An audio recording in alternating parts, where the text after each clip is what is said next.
Growing a Healthy Child, where we help busy parents grow healthy kids with less stress and more joy. So, welcome back to Growing a Healthy Child. We are on part 2 of our episode with Sapna Von Reich today, and we are going to be making smoothies. Sounds like fun.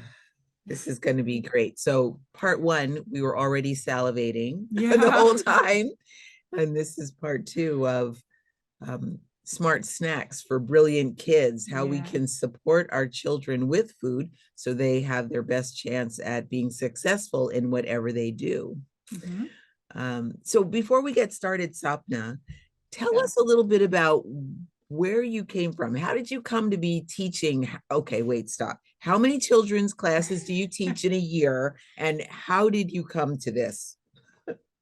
I don't know how many classes I teach in a year, but I know that I teach 200 to 500 kids a year. Wow.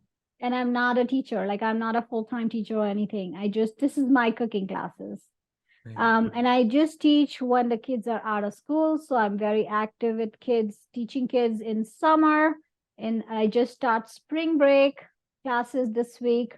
And I do it in fall, and then I do Christmas, the whole holiday break. So I do a five-day long camp, and then I do some single classes along, the whole 3 months of the fall season. And classes are very seasonal. So we taught a lot of spring stuff. Right now we made asparagus soup. We did, strawberry ice cream or ice cream and, lemon brownies. So that was spring. And then come summer, we'll do refreshing drinks, homemade sorbets, so very seasonal. And then in holiday season, I do some baking and some edible gifts for teachers, lots of different things. And I also teach Food for Life program, which is designed by Physicians Committee for Responsible Medicine. And so I teach a week-long Food for Life camp as well. Wow. And what did you do before you started doing this? Yeah, so I grew up in India, and I went to a design school, and I studied fashion design, accessories, and jewelry. And then I was traveling around the world with my work. And then I showed up in Fort Collins, Colorado. I just got married, and my husband and I moved here, and I had nothing going on. And then I was like, okay, what can we do? So I just sat home for a while, and then trying to figure out what I can do. And then after I had my first child, and he was 1.5, I was like, okay, I need to do something. And somehow going back to jewelry industry was not very feasible because I wanted to be still with him at home. So I started teaching part-time cooking classes because that was always my second passion. And coming from nowhere, no culinary background, just whatever I had learned from my mom. So I started with Indian cooking classes. And then I used to teach just once a month. This is 20 years ago, mind you. And then slowly, when my second child went to school full time, that's when I started teaching more and more and more. And I got some certification along the way. And I got involved with Physicians Committee's Food for Life program. And then there was no looking back. I just got so into food and nutrition that I didn't go back to jewelry at all. Yeah. It's a complete 180 degrees for me, but it seemed to have worked very well. And I really enjoy what I do. And I teach a lot of people. I teach adults. My kids' classes are 6 to 13, and my adult classes start at 14. So I can cover everyone. Wow. Nice. And it is applicable to all ages. So yes, everybody. But I'm very, like, one of my kids' classes, I have only kids, no parents. And 14 plus can come with their parents too. Great. Well, let's jump into the first recipe. Sure. Ready? Yes. All right. I love talking about food, so get me back in it. Right? Well, so do we. You're in good company. Yeah.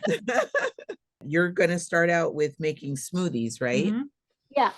So what is it about, you said you don't usually measure anything? Because I think some people, they get a hold of a recipe and it becomes their security blanket. They hang on to it. They don't want to deviate, especially if they're not super comfortable in the kitchen. Tell us Yeah, and a bit about measuring and not measuring.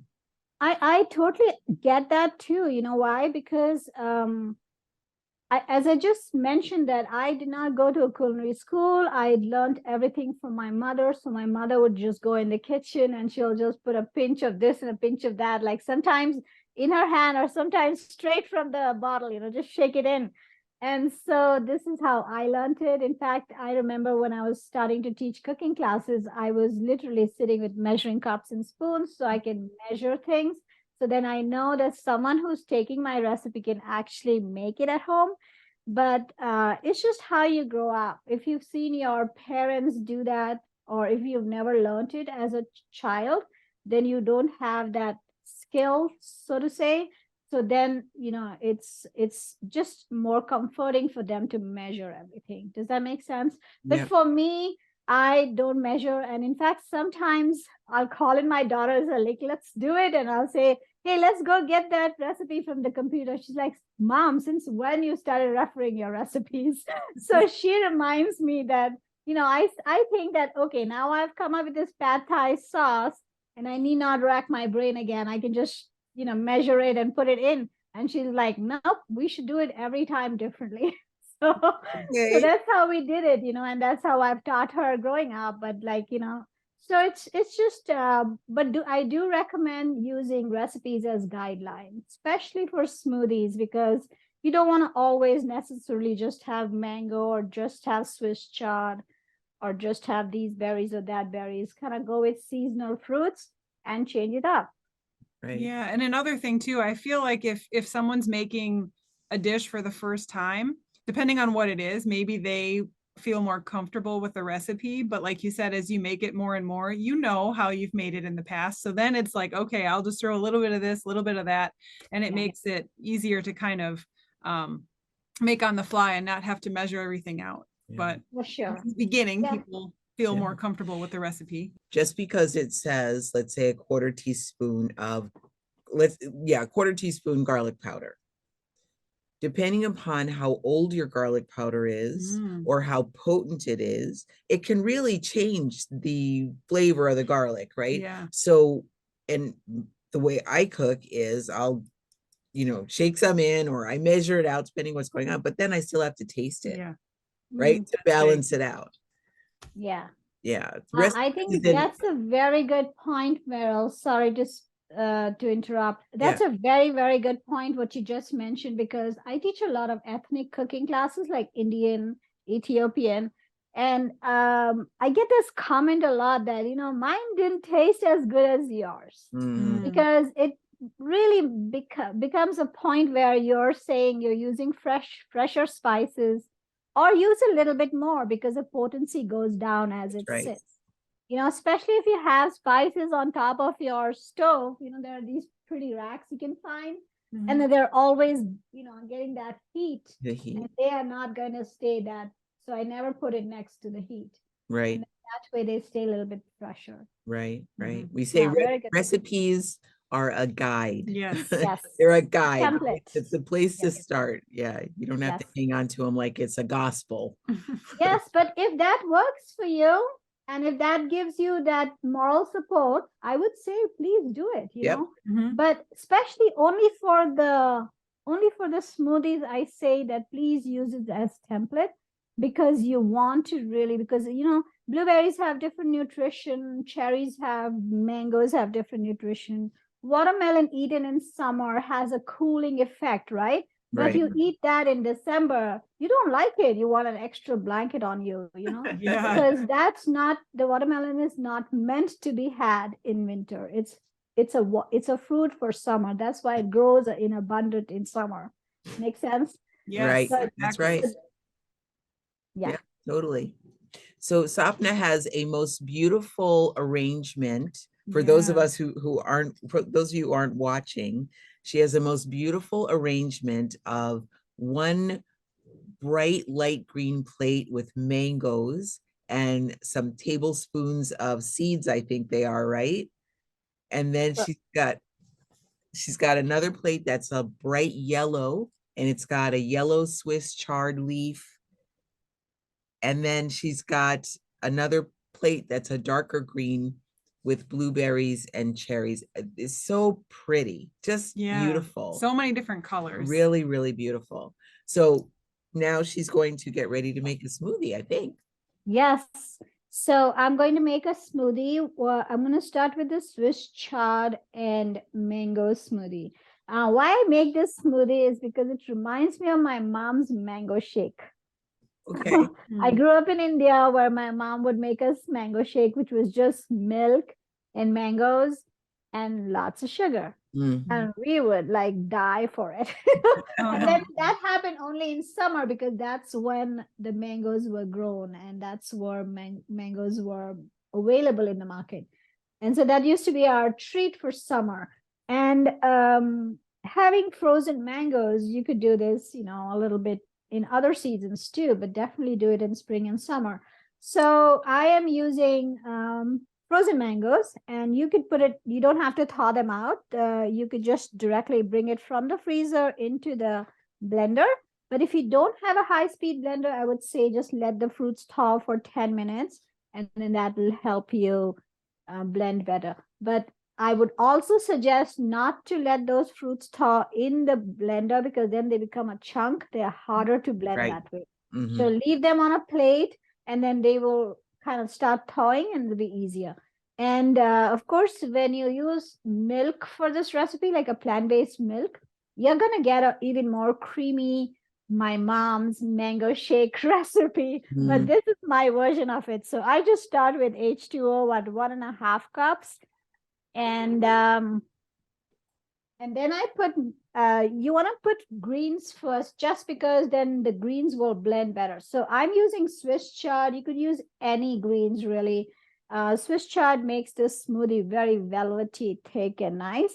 And you can get rainbow chard. And all you do is you want to just rip it a little bit and then get that stem out. We're not using the stems for this smoothie, but I would save this and then chop it up and use it in my soup or stew I'm making next or whenever, or I can save it and make broth. Okay, so what you do is then you clean this very well because greens have dirt. So I've already cleaned some here. And I like to put it in a baggie with paper towel underneath. You could use a container. And that way the greens stay fresh for 5 days. So you see, these greens are nice and fresh and ready for you. Now, if you were starting or you're starting to give your children green smoothie, I would say just put a handful. You see that? That is a handful, which is about a cup, which is also about 2 leaves without stem. Okay? But you want to graduate into having, you know, slowly add a leaf extra and a leaf extra. So shall I blend it with 2 leaves or all of it? Sure. Start with.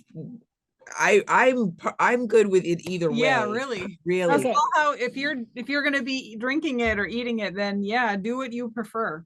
So here's what I'll do. I'll show you the starting smoothie and then I'll show you my smoothie. How about that? Okay, that sounds great. So this is the starting smoothie where you have 30% greens and 70% fruits and a liquid to blend. Liquid of choice being almond milk or any plant-based milk, or you could use water.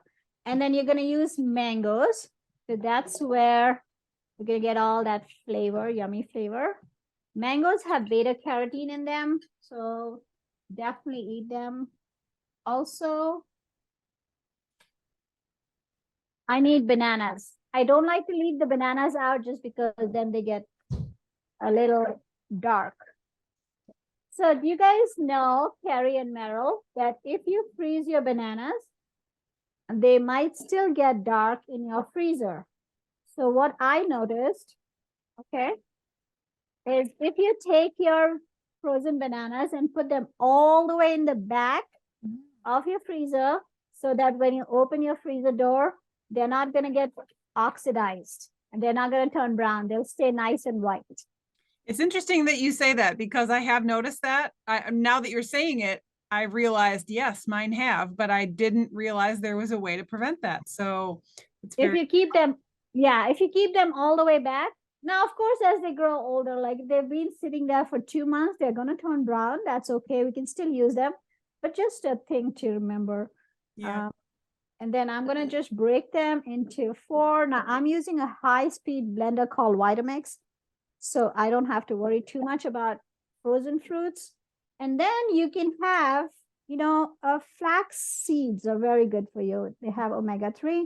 So this is the best way to get them. And a tablespoon is all you need in a day, at least, So you just put that in there and forget about it. If you were doing this for your children, which you probably will, you could put a tablespoon of hemp seeds too. It's going to make it more creamy. It's going to give you more, goodness. But I'm just doing this for myself, so I need not add hemp seeds if I don't want to. Sounds good? Yeah. And then we're going to blend it to make a smoothie. Simple as that. I'm going to do it right there in that corner, if that's okay.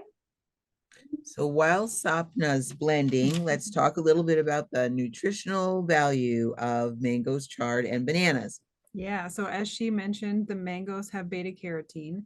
And I guess before we start, all of this has fiber, as we mentioned in the first episode. And all fruits and vegetables contain it. So you don't have to worry about that. Whichever ones you're eating, they definitely contain that. Another great way to get greens is by incorporating them into smoothies. In this case, we have the Swiss chard, and it contains iron and calcium, multiple different vitamins like vitamins A and C. And then we have the bananas, which have antioxidants and potassium, so many other vitamins and nutrients. Yeah, and they all go together. It's good to have greens with fruits that contain like vitamin C, because you have iron in greens and the absorption is helped by vitamin C.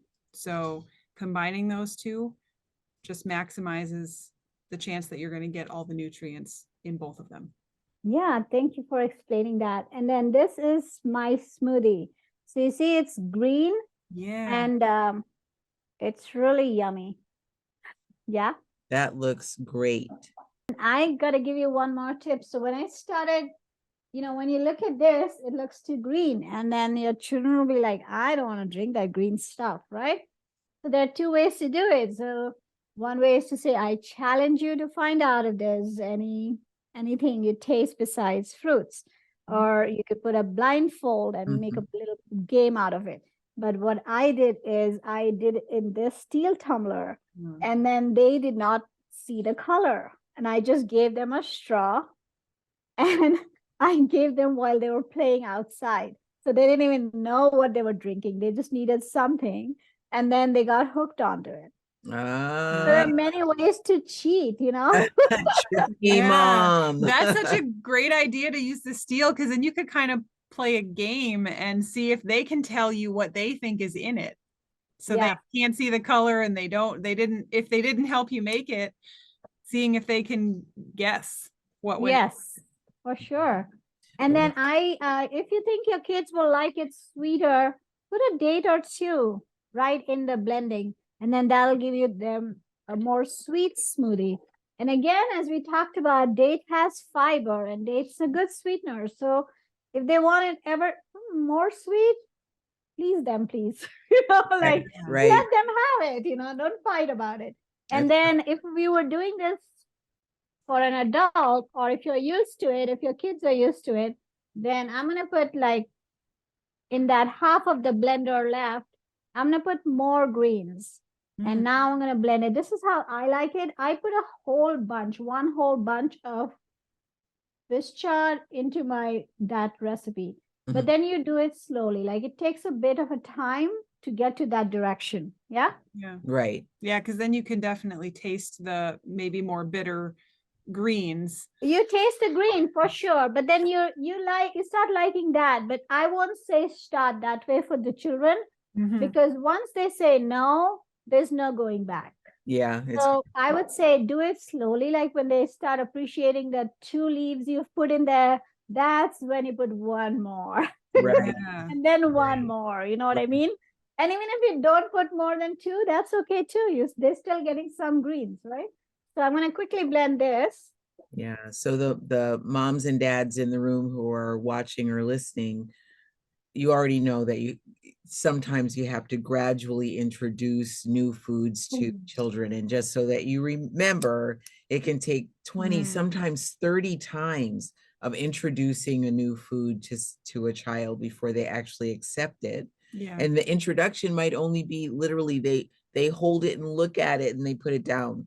You know, that could go on for 4, 5, 6, 7 times. Then they hold it and maybe they just barely put their tongue on it, the cut side of a fruit or a tomato, you know, and you know, that was enough.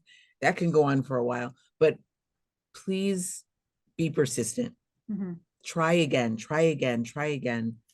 And try to introduce these foods in different ways. So if you prepare it one way the first time, maybe they might not be able to tell you, but maybe it's a texture thing. So try it prepared a different way and maybe add it to a smoothie, and they can't actually see it, but you can still, or the texture is find a way to introduce it that they will begin to at least taste it.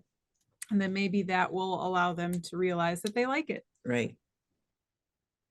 Lovely. So Sapna is showing us the 2 different versions of her smoothie, one with just 2 leaves of Swiss chard and one with something like 4 leaves of Swiss chard, one being a lighter green and one being a darker green. And she's smiling from ear to ear and dancing. So how are your kids' eating habits? Do they tend to eat more fat, sugar, or salt than you would like or is recommended? Do they seem to prefer fast foods and processed convenient products over fruits and vegetables that you can prepare at home? Do you ever struggle to create healthy meals only to have them refuse to eat them? And worst of all, does your dinner table ever turn into a battleground? If you find yourself in these situations, faced with these questions, believe me, we feel you, and you're not alone. Wouldn't it be great if you were part of an active, well-informed, supportive community, working to transform how we feed our kids so we can make a difference for them and for the planet as a whole? Well, you can. That community actually exists. It's a thing already. It's plant-based nutrition movement. That's what that is. Join us and get involved. Become a member. There's no cost to join. Also, check out our Facebook page and connect with other people just like you. Join the 6 Million Seeds Coalition or launch a 6 Million Seeds project in your area. Contact us at 6mseeds@pbnm.org to get in touch or to learn more. So that's now another thing you can do is now you want them to have greens, but you don't want them to look at that green color. Just put a 1/2 cup of blueberry in this recipe. And then it turns into a beautiful purple color. Everybody's happy. You got a little extra berry action going on there, right? Right. Yeah. That's another way to do it. So we will put this aside and then we'll do the next one. And I'm not even rinsing my blender thoroughly because it's all going back in there again, right? So this time we will do it with some milk. So I'm using almond milk. You always want to shake if the milk, your plant-based milk says it's fortified, you always want to shake it because most of those vitamins stay on the bottom. So shake it and then add it. And I'm done measuring already. And she just dumped 2 inches of milk in the bottom. That's about 1.5 cups. Okay. And then we'll put hemp seeds because this is gonna be a drink for my daughter, and then she could use a little extra boost of flavors, And then if you want, you could also put hemp seeds as well as flax, so you get both. And then you notice I put that in the liquid first so that they don't fly away. Right. Make it a little easier. Yeah. So put the liquid at the bottom of the blender first and then your seeds. Exactly. And then here's my blueberries and cherries. Now cherries is what I call my sweetener in this recipe. The Okay. cherries are super sweet, and that's going to help us sweeten this recipe, right? So those are Um, frozen cherries, Sapna? These are frozen cherries and frozen, oh, they're flying away from me. Frozen cherries and frozen blueberries. A little bit thawed now, they were sitting out, but you don't have to thaw them. Okay. And this time we could, of course, put Swiss chard again, but we could also just make it easy on us and use any of these baby greens which come in a tub already washed, Yeah. right? Okay, So so a some salad handful. greens now. Yeah. So this is spinach, but you could use, any power greens, kale, anything. So again, I call this 1 cup. If it fits in my hand, even if you have a bigger hand, that's okay. That's your 1 cup. Yeah. And that's what you want here. If you're starting, like as I just said, if you're starting, you could just add that much. Otherwise, add 4 of those handfuls, right? Mhm. And you could definitely add a banana. It's going to make your smoothie creamer. And if you have a child who does not like banana, don't add it, right? Yeah. Right. You could add Simple in enough. winter time when the cranberries are in season. I put an 1/8 cup of cranberries here. They make the recipe a little bit more slightly tart, but they also bring in all the nutrition, wonderful nutrition from the cranberries. So Yeah. if you have it, add it. Okay. Yep. Again, there's no hard and fast rule on how you make your smoothie. Just do what you feel like. If you think you want more sweetener, 1 or 2 dates go in there. Okay. Yeah. Mm. Now, I think I added everything. Now I'm going to blend it. So a little bit about the nutritional value of what's going in the cherry blueberry Yeah. smoothie. Deliciousness. Yeah, go ahead. So most of the fruits that she used have antioxidants, which help with decreasing inflammation. So very beneficial. They also have other vitamins similar to the ones that we mentioned for the previous smoothie, have vitamins A and C, and spinach also has iron. So good to pair those together. And yeah, fiber, like we mentioned, they're, as we mentioned before with the dates, they are a natural source of sugar. And since they have fiber linked together, it's a great way to sweeten things without using refined sugar. Yeah. And there's another thing this is a very Indian thing to do, is to take your jars and just take the labels out and then reuse those jars. Yeah. So this is a pickle jar. Yeah. Which is, Especially the wide mouth jars, the right? wide mouth, yeah. And then something which holds 3 cups. I really like that, because usually smoothies, when you blend them, they're about 3 cups. So I can put all of this in one, So that's one recipe. Nice. It's perfect.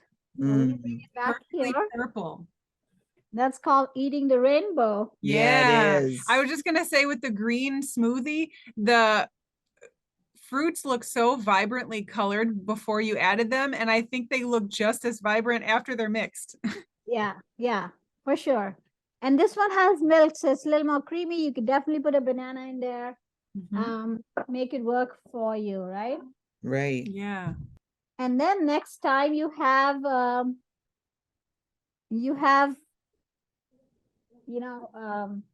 next time you have your children in the kitchen, and then let them all make a blend. Yeah. Yes. Try And their then whatever little left, you pour in a jar, and that becomes your rainbow smoothie. There you go. Right. So nothing goes to waste. If you have something left over, your belly is just too full, put in a popsicle mold and throw it in the freezer. Right. Now Good you got idea. smoothie popsicles. That's right. Yeah. That's right. Also, a reminder that we have in the show notes a link for Yeah. an infographic from Sapna that has her contact information, her website, her Instagram, as well as 10 swaps to make smart snacks to keep your kids going strong, keep Yeah. them brilliant. Mhm.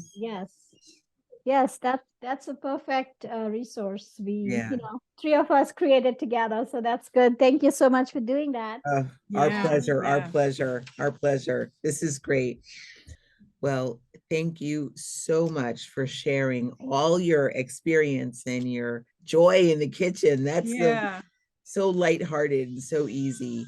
and such a great way for parents to begin to reconnect with their children, to create healthy food, to pass this knowledge on, to help support their health, their well-being, emotionally, psychologically, physically. So important, so gorgeous. Yeah. Yes. So much. Thanks so much. Sure. Thanks for having me on. Yeah, our pleasure. You pleasure. can come on anytime. Will do. Absolutely, absolutely. Remember, we got the free digital download Yep. from Sapna The in the link show will be in notes. the The show link, notes. please take advantage of that. Sapna, are you doing any classes online that our viewers might be able to take advantage of? Oh yeah, I teach once a month. I do cook along classes, so you could be anywhere in the world and come to the class. It's all on my website. My next one is called Indian Comfort Food, and then it's Healthy Greens Indian Style. And then we get to the summer, so I'm doing some plant-based sandwiches and some summer salads. So this is all on my website. You could go take a look if you like, and then come cook along with me sometime. Tell us, what is your website, even though we're going to have it on that digital download. It's Sure, right there, but sure. And so it's totally all my name. So sapnavonreich.com. So if you can get my name, you can get to my website. Which Well, is just look- tricky, right? Yep, definitely look in the show notes. Her name Yeah. is Yes. definitely. Find it. Yeah. And I also teach Food for Life classes. So they're also online. I'm doing a cancer series, which is starting on Tuesday, which is 4th of April. But I keep coming back and teaching more. I just kind of post 3 months of stuff on my website and then come back. I really work seasonally, even for my classes. So my website will not show you what I'm teaching in December, but you're to come back for that. All right. Very good. Perfect. Perfect. All right. We will Thank you. talk to you soon. And thank you so much. Yes. Thank you so much. Take care. Yeah, you Right. too. All right. Bye. Bye-bye.